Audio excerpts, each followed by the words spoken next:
Justice Department has finally released some of the highly anticipated Epstein files. More than 300,000 pages of documents related to the late convicted sex offender were made public today. They include photos, flight logs, grand jury testimony, and a lot of heavy redactions. Just when everyone thought the Epstein scandal had finally faded into the shadows, it creeps right back, this time with a shocking twist. Paris Hilton's name suddenly pops up again, not as some random side note, but right in the middle of the storm. The new files don't just drop her name, they lock her into the core of a circle that's still desperately trying to stay in the dark. And if these documents are real, she's definitely not the only one losing sleep over this. There's a quiet panic swirling beneath the surface, and the whispers are getting louder by the day. But here's the real kicker. It's not about what happened years ago, it's about what might still be getting buried right now. It all sparked from one interview a few weeks back. Paris sat down with the Times and did what she always does. Brushed off the rumors like they were nothing. With her signature calm, she waved it all away, saying, "I don't even remember ever meeting her." She was talking about Ghislaine Maxwell, the same woman who reportedly once pointed across a packed room and said Hilton would be perfect for Jeffrey. Now people can't stop wondering, was that really just a coincidence? Or is there more hiding behind the glam and glitter? Here's where things really start heating up because the receipts are right there, plain as day. There's that 2000 snapshot from the Ann and John fashion show in New York where a 19-year-old Paris Hilton stands smiling between Ghislaine Maxwell and Donald Trump. It's all charm, connections, and opportunity on full display. But now that picture isn't just a blast from the past, it's evidence that refuses to stay buried. And the timing, absolutely brutal. Just last Friday, the Department of Justice dropped a bombshell. Thousands of pages from the Epstein investigation went public. Some redacted, some not, but every page dripping with explosive details. Spoiler alert, season 2 is on the way, so in the end, he obviously didn't himself. Just like Jeffrey Epstein. Shut up, I know he's your friend, but I don't care. Buried in those files was a chilling 1996 FBI complaint from an artist who said Epstein stole private photos of her underage sisters, then threatened to burn her house down if she spoke up. The name was blacked out in the papers, but attorneys later confirmed it was Maria Farmer, one of the first women who ever tried to sound the alarm about Epstein.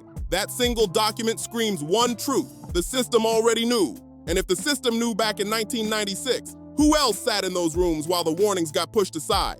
Now, back to Hilton, because while she's playing the memory loss card, the paperwork tells another story. Christopher Mason, the composer who dropped that shocking revelation in the 2020 Surviving Jeffrey Epstein doc series, didn't make it up for the cameras. He described a chilling moment where Maxwell was scanning the crowd for young women, spotted Hilton, and allegedly said, "God, she'd be perfect for Jeffrey." Mason's friend, who was standing right there that night, confirmed the whole exchange. So if everyone's pretending not to remember, then who's really telling the truth in this tangled web of fame, power, and buried secrets? So when Paris Hilton casually laughs it off and says she's just good clickbait, it makes you wonder, does she really think people buy that? Is she truly that forgettable? Or is she counting on everyone wanting to move on and look away? Because while she's brushing it off, the files just keep spilling more dirt. And this week's drop hit hard. Democrats on the House Oversight Committee released a string of emails where Epstein himself allegedly wrote that Trump knew about the girls. And not just knew, but supposedly spent hours with him at his properties. The president's team fired back fast, calling it all cherry-picked propaganda, but the timing feels way too perfect to be random. Remember, Trump once called Epstein a terrific guy and was seen partying with him at Mar-a-Lago. Now he claims he doesn't care what gets released, even though his own administration quietly missed its legal deadline to publish the full files. Coincidence or damage control at the highest level? And then come the pictures, the ones that somehow slipped through without redaction. Bill Clinton lounging in a hot tub with Ghislaine Maxwell, Michael Jackson and Diana Ross nearby, Epstein right there smiling, Woody Allen, Larry Summers, even Prince Andrew all appear in the same elite orbit, every single one denying they were ever involved. But the images don't lie, and the connections are impossible to ignore. The Department of Justice insists that no politicians' names were blacked out, yet over 500 pages came back completely drowned in black ink. What's really on those pages? Who's fighting behind closed doors to keep them sealed? Again, there was new names in some of the emails that I think investigators need to look at. In particular, I jumped on the name of a modeling agent who, in a similar fashion to Jean-Luc Brunel, who brought underage girls from overseas to Jeffrey Epstein for abuse. There was another man. What was interesting about this other individual is that he also apparently provided young models for Donald Trump's modeling agency. Because here's the wild part. The law says every unclassified Epstein-related file should already be public, yet the DOJ keeps playing games. They're dripping out bits and pieces, holding back grand jury transcripts, and letting the heavy redactions speak louder than any official statement ever could. Something doesn't add up, and people are finally starting to ask why. Paris Hilton isn't the only name under the microscope anymore. The web just keeps tightening. Epstein's mysterious birthday book made for his 50th has suddenly resurfaced. It's a strange scrapbook filled with hand-drawn sketches and personal notes from the elite. But one page in particular is sending shockwaves. A drawing of a naked woman's torso, signed Donald underneath, with a cryptic message that reads, "We have certain things in common." Trump's team rushed to deny he ever drew it, but let's be real. It's not even about the handwriting, it's about the message, the tone, the inside joke, the eerie silence that always hangs around these inner circles. Because in those elite rings, there's an unspoken rule. What happens inside stays buried until someone drags it into the light. And speaking of what's been dragged out, let's talk about the new photos from Epstein's private island. There's one of a dentist's chair sitting in a dimly lit room, masks hanging on the walls like trophies. Another shows a chalkboard covered in strange words: deception, power. The travel logs back it up, showing who flew to Little St. James, the island where survivors say the most disturbing things took place. But maybe the creepiest find of all, a line scrawled in that same birthday book, supposedly written by Trump himself: "Enigmas never age." Read that again. It chills you, doesn't it? Because then you learn that in 2011, Epstein emailed Maxwell saying Trump was the dog that has barked. And Maxwell replied, "I have been thinking about that.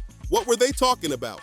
What did that mean?" The truth could be buried deep in the files the DOJ still hasn't released. Tens of thousands of pages still locked away. And the names we do know, they might just be the beginning of something way bigger than anyone's ready to admit. Bill Gates, Richard Branson, Chris Tucker, Kevin Spacey. The list of names tied to Epstein's circle just keeps growing louder. Spacey's even gone on record demanding that every single file be released so he can clear his name. But that raises a huge question.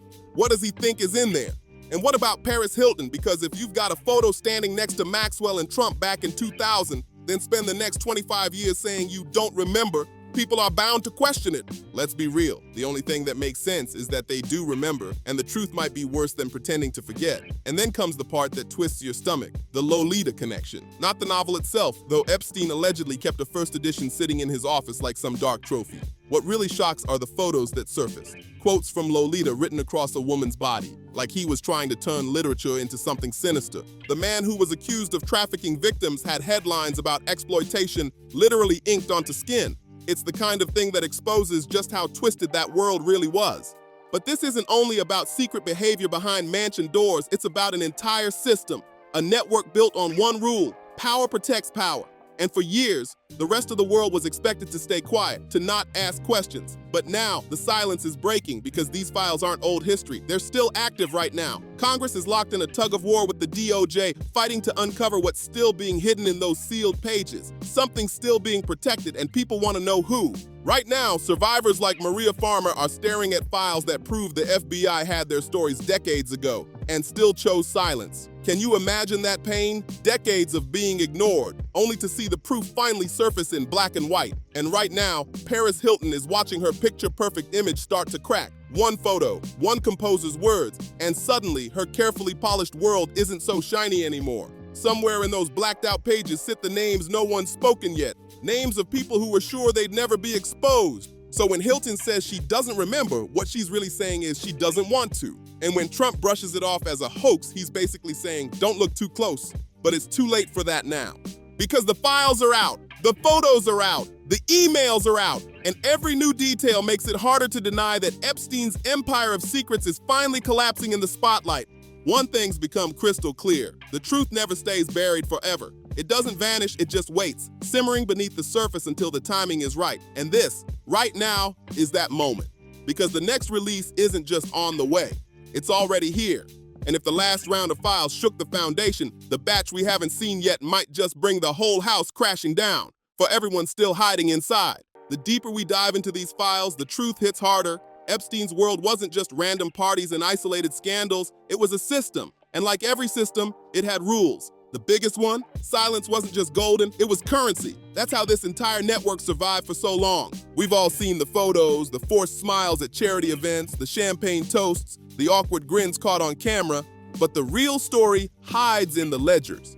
Epstein didn't just rub shoulders with powerful people. He bankrolled them, owed them, and in some cases, he straight up owned them. When you start tracing the money trail, the same names keep popping up again and again, and it's no coincidence. Every connection looks less like friendship and more like a transaction. And that brings us back to the so-called birthday book, not just any keepsake, but Epstein's personal scrapbook from his 50th. It's filled with sketches, messages, and inside jokes from some of the most powerful people on the planet.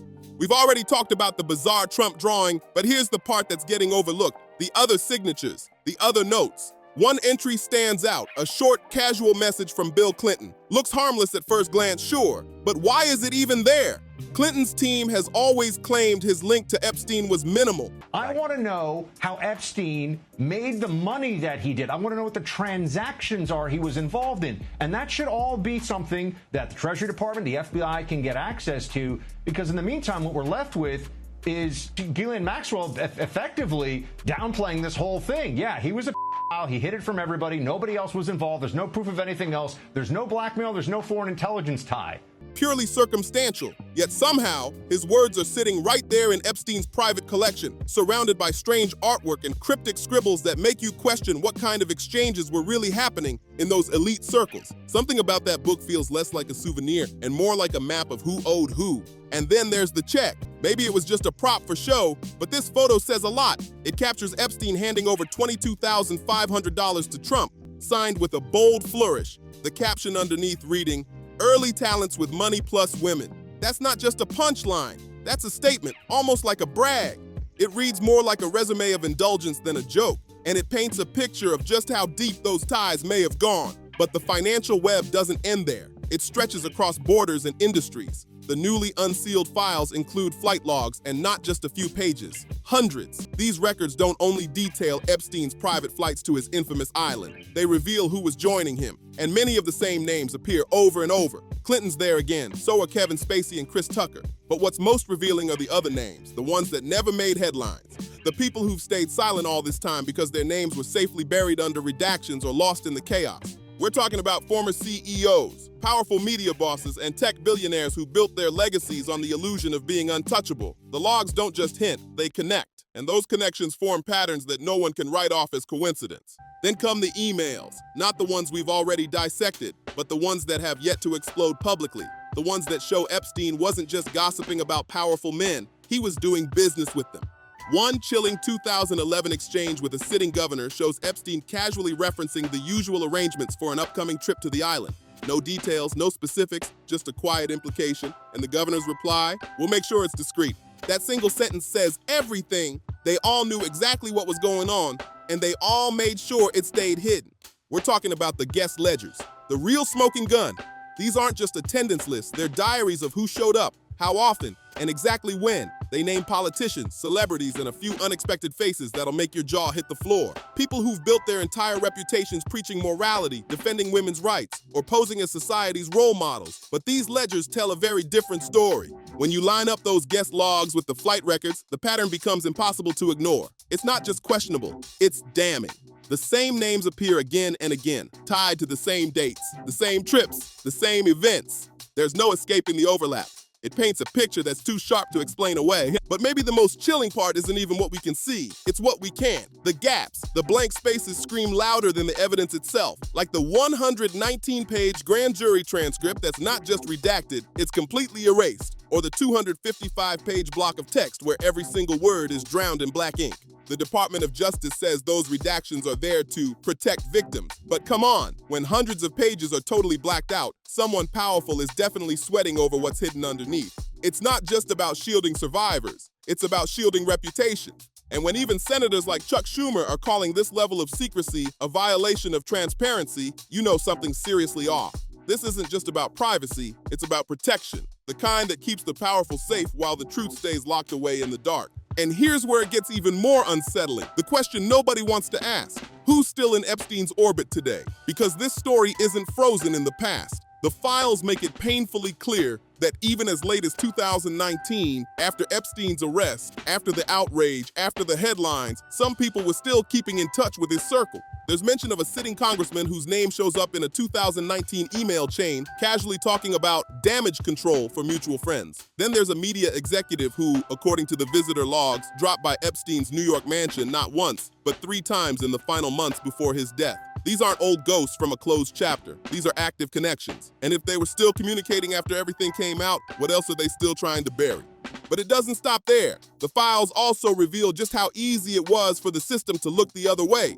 Let's go back to that infamous 2008 non-prosecution agreement, the deal that let Epstein skate by with barely a slap on the wrist. It turns out that agreement wasn't just crafted by his powerhouse legal team, it was approved by officials who knew exactly what they were signing. Broke moments ago. The Democrats on the House Oversight Committee have released photos from Jeffrey Epstein's estate. We're getting dribs and drabs of this, and we had some pictures already, and here's some. There are some that show Donald Trump, Bill Clinton, Steve Bannon, Bill Gates, and others. None of the released images depicts any sexual misconduct. None is believed to depict underage girls. It was not immediately clear when or where they were taken or by whom. And here's the twist that'll make your blood run cold. Some of those same officials are still in positions of power today. One of them now wears a federal judge's robe. Another became a high-paid lobbyist for a major tech giant. And another, well, he's been loudly preaching about law and order ever since. So when people say Epstein's world is over, they're wrong. The names, the influence, the connections, they're still here, hiding in plain sight, pretending the past is buried when it's anything but. The hypocrisy isn't just shocking, it's built into the system. But there's something even deeper that hasn't been talked about enough.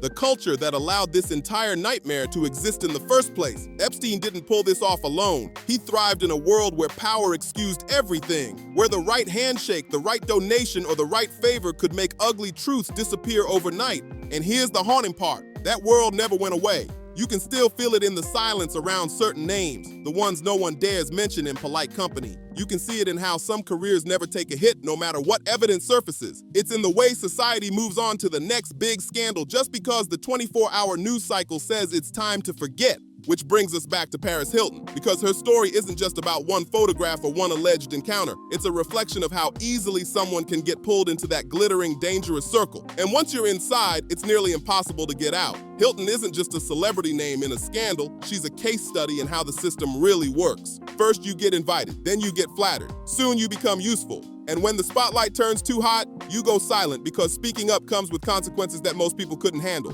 But here's the twist. Systems, no matter how powerful, crack, and this one is starting to shake apart. The files are still being released, the names are still surfacing, and the world that once protected its own is finally running out of shadows to hide in. And now the walls are closing in. The people who once believed they were untouchable are realizing that no amount of money, power, or privilege can wipe away the digital proof of what they did. The emails, the ledgers, the photos, they don't vanish, they linger. The real question isn't if more names will drop, it's when. And when that moment comes, the world won't just be dissecting Epstein's dark legacy, we'll be forced to face our own. Because this isn't just about one man, it's about a system we all watched operate in plain sight. It's about what society is willing to ignore just to keep the machine running. Every redaction, every missing page, every delayed release, it all points to one truth that refuses to die. The truth doesn't stay buried forever, it just waits for the right moment to rise to the surface. And this right here feels like that moment. So stay alert, stay skeptical, and don't let the headlines decide the truth for you. Because what's hidden now will eventually come to light. And when it does, it's going to shake everything we thought we knew. If you're ready for the next drop, make sure to like, subscribe, share, and drop a comment below. Let's keep the conversation alive. The truth is unraveling, and together, we're watching history expose itself one file at a time.